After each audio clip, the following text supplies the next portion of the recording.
Hello बच्चों, कैसे हैं आप सब लोग। आशा करती हूँ आप लोग बिल्कुल ठीक होंगे और मैं भी बिल्कुल ठीक हूँ। मैं हूँ आपकी हिंदी व्याकरण की अध्यापिका। मेरा नाम है सोनम खान। आज पढ़ेंगे हम पाठ नंबर 4 जिसका नाम है शब्द विचार यानी मॉर्फोलॉजी। तो आइए बच्चों पढ़ना शुरू करते हैं।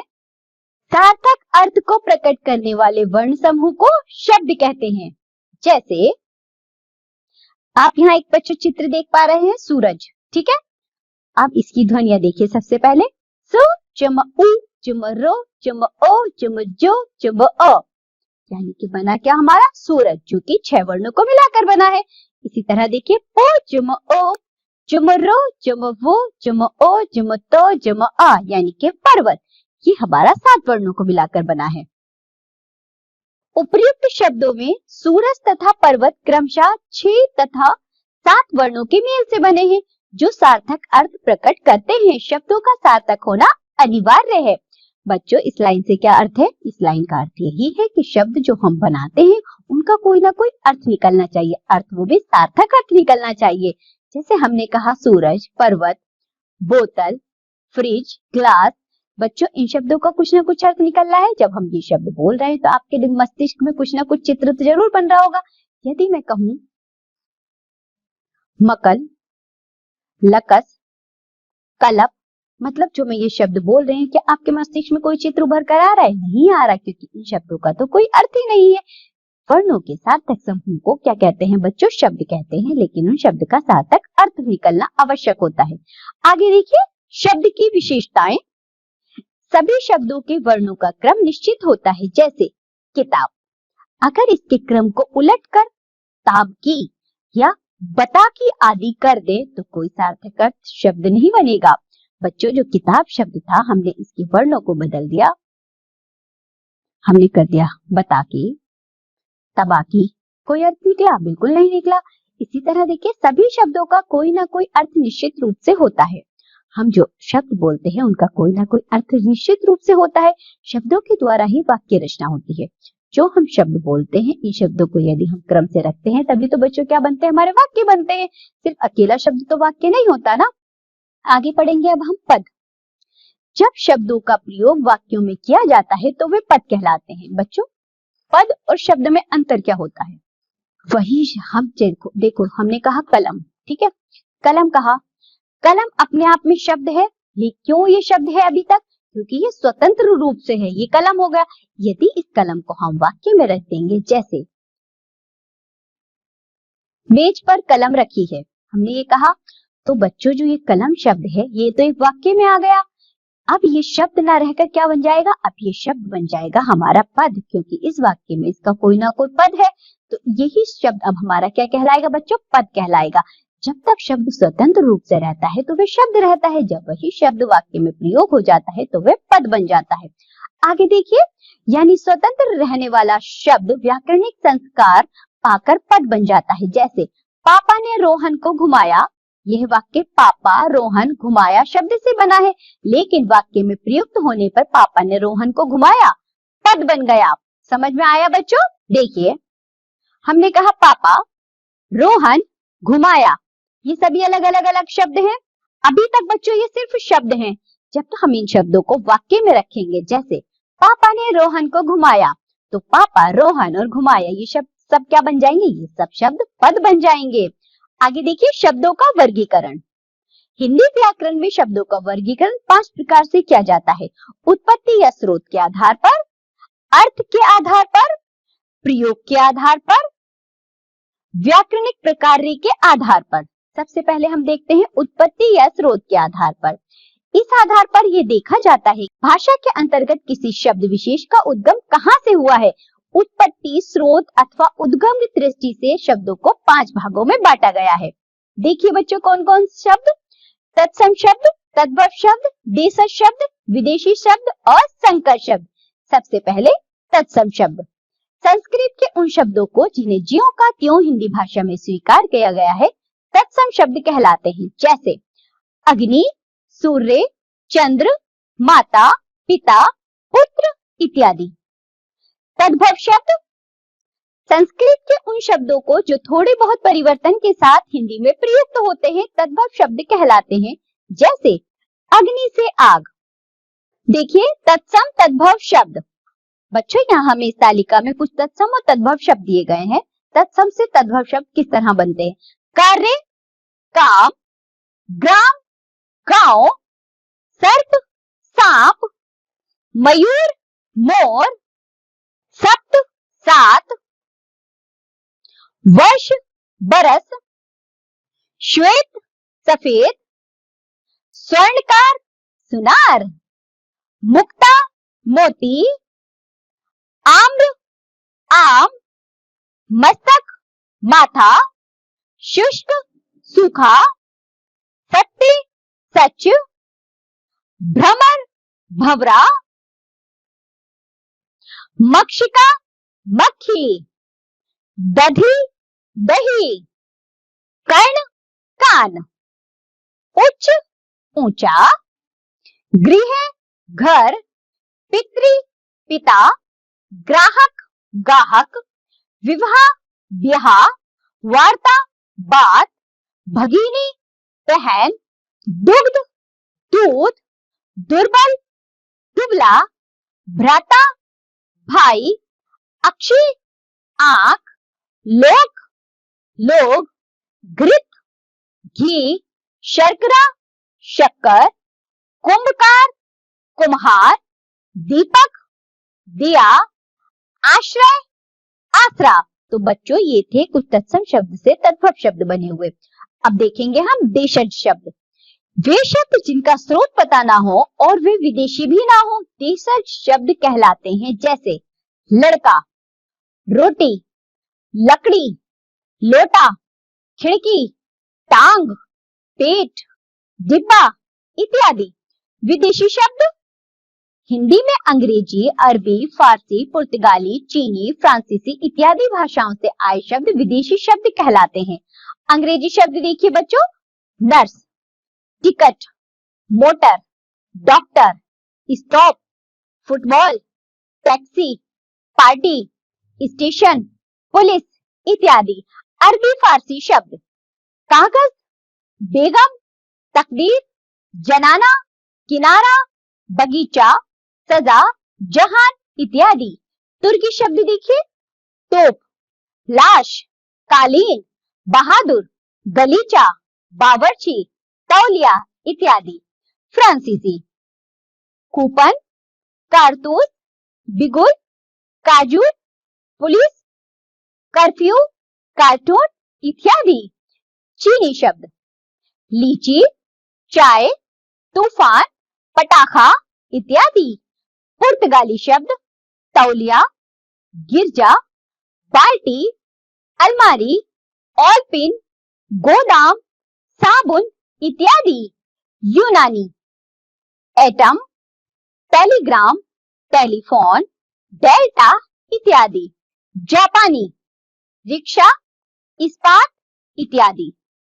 तो बच्चों ये सभी थे हमारे विदेशी शब्द, यानी कि विदेशी भाषा से आए हुए शब्द जो हमारी भाषा में इस तरह घुल मिल गए हैं कि हमें लगता ही नहीं कि ये विदेशी शब्द हैं। अब हम देखेंगे संकर शब्द। दो भिन्न भिन्न भाषाओं के शब्दों के सार्थक मेल से बने शब्द संकर शब्द कहलाते हैं। जैसे रेलगाड़ी, रेलगाड़ी में रेल अंग्रेजी का शब्द है और गाड़ी हिंदी का शब्द है, ये बना रेलगाड़ी। यानी कि दो अलग अलग भाषाओं से शब्द मिलकर जो शब्द बनता है उसे हम कहते हैं संकर शब्द।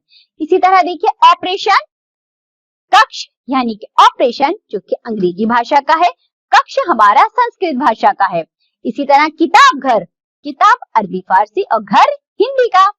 अन्य उदाहरण देखिए जरा, डाक खाना, लाठी चार्ज, सिनेमा घर, माल गोदाम, वर्षगांठ, जिलाधीश इत्यादि।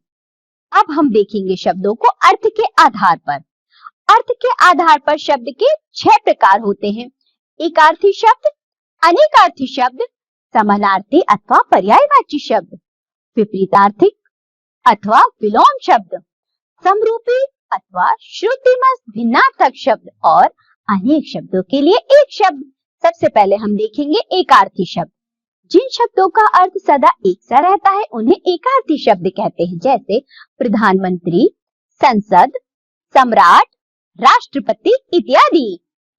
एकार्थी शब्द जिन शब्दों का अर्थ सदा एक सा रहता है उन्हें एकार्थी शब्द कहते हैं, जैसे प्रधानमंत्री, संसद, सम्राट, राष्ट्रपति इत्यादि। बच्चों, इन शब्दों के अर्थ कभी नहीं बदलते, इनके अर्थ सदैव एक से रहते हैं।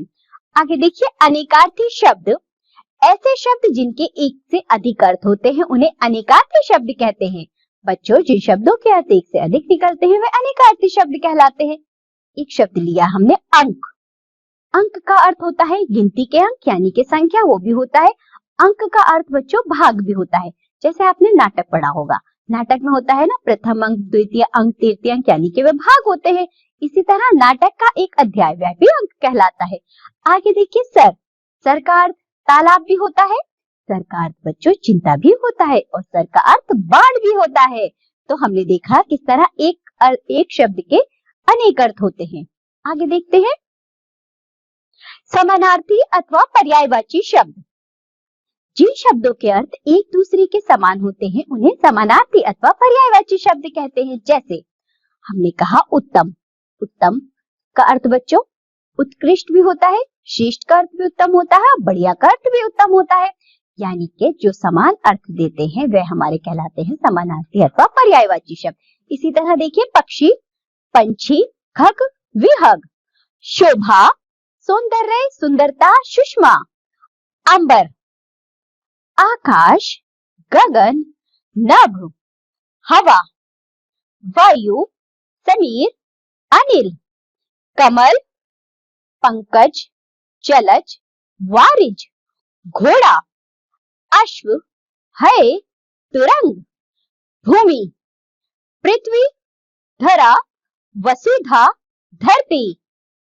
विपरीतार्थी अथवा विलोम शब्द, जो शब्द परस्पर विपरीत या उल्टा अर्थ देते हैं उन्हें विलोम अथवा विपरीतार्थी शब्द कहते हैं। जैसे अर्थ, अनर्थ, उर्वर, ऊसर, सुख, दुख, घात, प्रतिघात, अनुराग, विराग, रक्षक, भक्षक, अनुज, अग्रज, शयन, जागरण, रात, दिन। अब हम देखेंगे समरूपी, श्रुति सम, भिन्नार्थक शब्द, ऐसे शब्द जो उच्चारण करने में एक जैसे लगे परंतु अर्थ अलग अलग देते हैं, समरूपी, श्रुति सम, भिन्नार्थक शब्द कहलाते हैं। जैसे ग्रह, जिसका अर्थ होता है बच्चों पृथ्वी और सूर्य, एक होता है गृह यानी कि घर, कर्म यानी कि काम, क्रम यानी कि सिलसिला। बच्चों, इन दोनों शब्दों में बहुत सूक्ष्म अंतर है, कर्म, क्रम, लेकिन दोनों के अर्थ अलग अलग है। अनेक शब्दों के लिए एक शब्द, जिन शब्दों का प्रयोग वाक्यांश अथवा शब्द समूह के स्थान पर किया जाता है उन्हें अनेक शब्दों के लिए एक शब्द कहते हैं। जैसे अच्छे भाग्य वाला, सौभाग्यशाली, जिसकी कोई कीमत ना हो, अमूल्य। रचना के आधार पर, देखिए रचना के आधार पर शब्द तीन प्रकार के होते हैं, रूढ़ शब्द, यौगिक शब्द, योग रूढ़ शब्द। सबसे पहले रूढ़ शब्द, वे शब्द जो परंपरा से किसी विशेष अर्थ के लिए प्रयोग में लाए जाते हैं तथा अन्य शब्दों के योग से नहीं बनते हैं, जिनके खंडों का कोई अर्थ नहीं होता, वे रूढ़ शब्द कहलाते हैं। जैसे रात, दिन, पुस्तक, घोड़ा इत्यादि। बच्चों, ये जो शब्द हमने अभी पढ़े हैं, यदि हम इनके खंड करें तो क्या कोई अर्थ निकलेगा? यदि हम घोड़ा, पुस्तक, रात या दिन शब्दों के खंड करेंगे तो कोई भी अर्थ नहीं निकलेगा। तो ऐसे शब्दों को रूढ़ शब्द कहा जाता है। आगे देखिए, यौगिक शब्द, वे शब्द जो सार्थक खंडों के योग से बनाए जाते हैं यौगिक शब्द कहलाते हैं। जैसे विज्ञान, वि जमा ज्ञान, विद्यालय, विद्या जमा आलय, राजकुमार, राज जमा कुमार, पीतांबर, पीत जमा अंबर। यौगिक शब्दों को हम उपसर्ग प्रत्यय के योग से भी बना सकते हैं। बच्चों, जो शब्द यानी कि योग, यौगिक योग से ही हमें समझ में आ रहा है, यौगिक करने से यानी कि जो सार्थक खंडों के योग से बने होते हैं वे शब्द यौगिक शब्द कहलाते हैं। आगे देखिए, योग रूढ़ शब्द, यौगिक होते हुए भी जो शब्द किसी विशेष अर्थ का बोध कराते हैं उन्हें योग रूढ़ शब्द कहा जाता है। जैसे पंकज अर्थात कमल, नीलकंठ अर्थात शिव, इस तरह बच्चों देखिए, जो पंकज है, पंकज का क्या अर्थ है? कमल। नीलकंठ, नील जमा कंठ हम इसको बोल सकते हैं, नीलाकंठ, लेकिन नहीं, नीला है कंठ जिसका, अर्थात शिव, यानी कि जो शब्द किसी तीसरे ही शब्द का अर्थ देते हैं वे हमारे योग ऋण शब्द कहलाते हैं। अब हम देखेंगे शब्द प्रयोग के आधार पर। प्रयोग के आधार पर शब्द के 3 प्रकार होते हैं, जैसे सामान्य शब्द, तकनीकी शब्द, अर्ध तकनीकी शब्द। सबसे पहले देखिए सामान्य शब्द। जो शब्द हम दैनिक जीवन में आम बोलचाल में प्रयोग करते हैं उन्हें सामान्य शब्द कहते हैं, जैसे खाना, मकान, विद्यालय, दूध, कमरा इत्यादि। तकनीकी शब्द, जिन शब्दों का संबंध विभिन्न विषयों, व्यवसायों और विज्ञान आदि से होता है उन्हें तकनीकी शब्द कहते हैं, जैसे कंप्यूटर, रसायन, रेखा चित्र इत्यादि। बच्चों तकनीकी शब्द को आप इस तरह समझिए, जैसे जो कंप्यूटर होता है, जब हम कंप्यूटर को पढ़ते हैं तो वहां पे कुछ शब्द आते हैं जो उसके ही कंप्यूटर शब्दों से ही आधारित होते हैं, यानी कि वे तकनीकी शब्द है। इसी तरह यदि आप विधि यानी कि लॉ या कानून पढ़ेंगे तो वहां उनकी अपनी एक शब्दावली होती है, वह शब्द सभी तकनीकी शब्द कहलाते हैं। इसी तरह जब हम विज्ञान पढ़ते हैं तो विज्ञान से संबंधित भी कुछ शब्द होते हैं जो हम आम बोलचाल की भाषा में तो प्रयोग नहीं करते हैं, ऐसे शब्दों को तकनीकी शब्द कहा जाता है। आगे देखिए अर्ध तकनीकी शब्द। जो शब्द तकनीकी होते हुए भी आम आदमी के जीवन में अधिक प्रचलन के कारण सामान्य लोगों द्वारा प्रयोग किए जाते हैं। तकनीकी लोग उन शब्दों का निश्चित अर्थ में प्रयोग करते हैं, जबकि साधारण आदमी उन्हें सामान्य शब्द के रूप में प्रयोग करता है, जैसे चुनाव, कानून, नाटक इत्यादि। बच्चों जो चुनाव शब्द है हम लोग इसका प्रयोग अपने अनुसार करते हैं। हम कहते हैं ना, इतनी सारी वस्तुएं दी गई हैं, आप लोग कोई भी चुनाव कर लो। ऐसा समझिए, हम जब मार्केट गए, हम जब बाजार जाते हैं तो हम कुछ भी खरीदने जाते हैं, बहुत सारा सामान होता है तो हम उसमें से कुछ ना कुछ चुनाव करके लाते हैं। लेकिन वैसे चुनाव का अर्थ देखा जाए बच्चों, यानी कि वोटिंग, जब चुनाव होते हैं तो ये उनके लिए एक विशेष शब्दावली हो गई, विशेष तकनीकी शब्द हो गए। ऐसे शब्दों को अर्ध तकनीकी शब्द कहा जाता है। आगे बढ़ते हैं। व्याकरणिक प्रकार्य के आधार पर। व्याकरणिक प्रकार्य के आधार पर शब्द 2 प्रकार के होते हैं, विकारी शब्द, अविकारी शब्द। विकारी शब्द, जो शब्द अपना रूप वाक्य के समय लिंग, वचन, कारक, काल इत्यादि के कारण बदलते रहते हैं उन्हें विकारी शब्द कहते हैं। विकारी शब्दों के 4 भेद हैं, संज्ञा, सर्वनाम, विशेषण और क्रिया। आगे देखिए अविकारी शब्द। जो शब्द वाक्य प्रयोग के समय लिंग, वचन, काल इत्यादि के कारण अपना रूप नहीं बदलते उन्हें अविकारी शब्द कहते हैं। अविकारी शब्दों के 4 भेद हैं, क्रिया विशेषण, संबंध बोधक, समुच्चय बोधक और विषमयादि बोधक। इसके साथ बच्चों ये पाठ होता है हमारा यहाँ समाप्त। आज हमने जो भी पढ़ा है आप लोग उसका अच्छे से अभ्यास करिए। अब हम मिलेंगे आपसे अगली कक्षा में, तब तक के लिए बाय बच्चों।